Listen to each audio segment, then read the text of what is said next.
Hi, good evening. Today we're going to talk about recycling in Macau. And as we know, we have a very huge influx of tourists coming in, and we can show that with the high number of tourists that there is more garbage being generated here in Macau. And as there is very little effort in recycling, we have to put in a lot of effort to clean up the environment. Here, typically, we can see the rubbish bin, which is located along the roadside, and you see there is a lot of recyclable materials, which is put up together, and you can see that there is some of the containers like this, which is separating the paper, metal, plastic bottles, and other waste. Normally, a lot of scavengers go inside, take out the waste from the paper bin, and this is not proven solution for our environment here in Macau. This is a typical rubbish bin that we have in our waste. Normally, you see that there is a lot of food waste, and there is fast food containers, and there's banana peel, and we can even have dead animals, and we have a lot of paper which can be recycled, and we have taught a lot of stuff. For this is a typical big containers, and we can see that there is people or what we call as scavengers. Normally, they take all the materials which is recyclable and then sell it to the recyclable company for money. This will put out a lot of hazards to the people, as they can spread viruses. And here we can see there is a graph that shows the annual increase of visitors year by year. And we have been having a very good exponential increase since 2009 up to 2013. So with the annual increase of visitors, we can see a lot of the rubbish being thrown away by the Chinese visitors, because as we know that a lot of them do not have pretty good civic minded. So this will produce a very dirty environment, and our Macau will be having a lot of rubbish and put a lot of efforts to clean it. So as you can see with the three graphs over here, we can see with the domestic garbage, between year 2008 and 2009, there is a sharp decrease because there is a very less visitors coming here from China. And the garbage incineration, because we have lack of landfill so we have to incinerate them. So what we can do from this recycling effort? So we have thought about what we can implement, and we come up with a solution.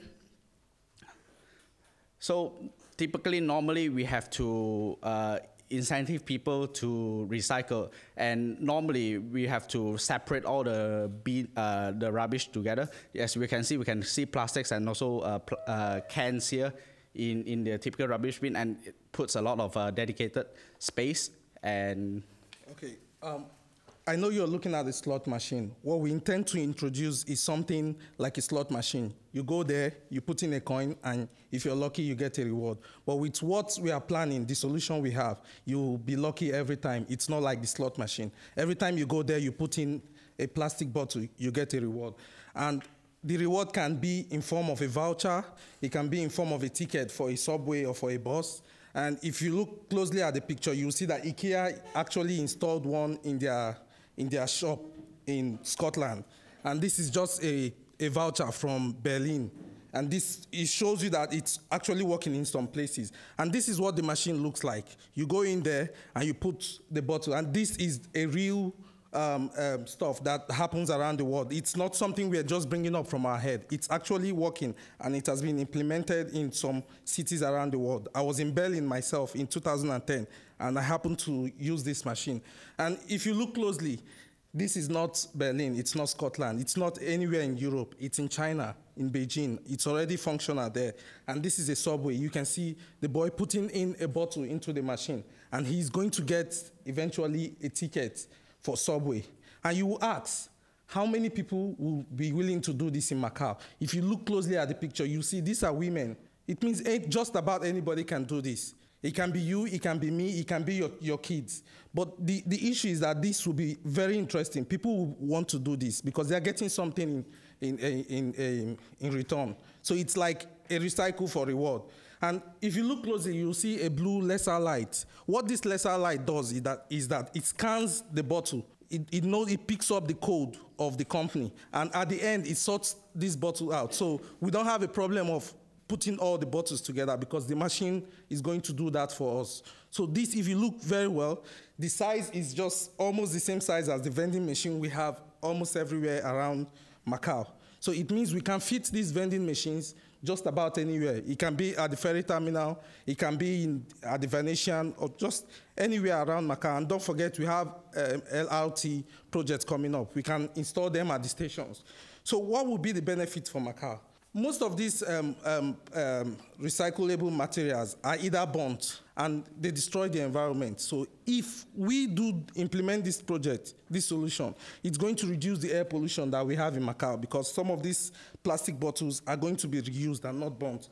And what it will do is that it will reduce the waste that we have in Macau. And thereby it will also reduce the way we use the available land that we have to bury these recyclable materials. So they will be put in a better use and will not have to waste land. Don't forget, Hong Kong is facing the same problem. What would this be for Macau? Macau is known as a city, as a casino city. It's known as a city for a special administrative region of China. But what this would do for Macau is that it will give Macau a new image. It will make Macau look like a greener city where we all will be happy and will live in peace. Thank you.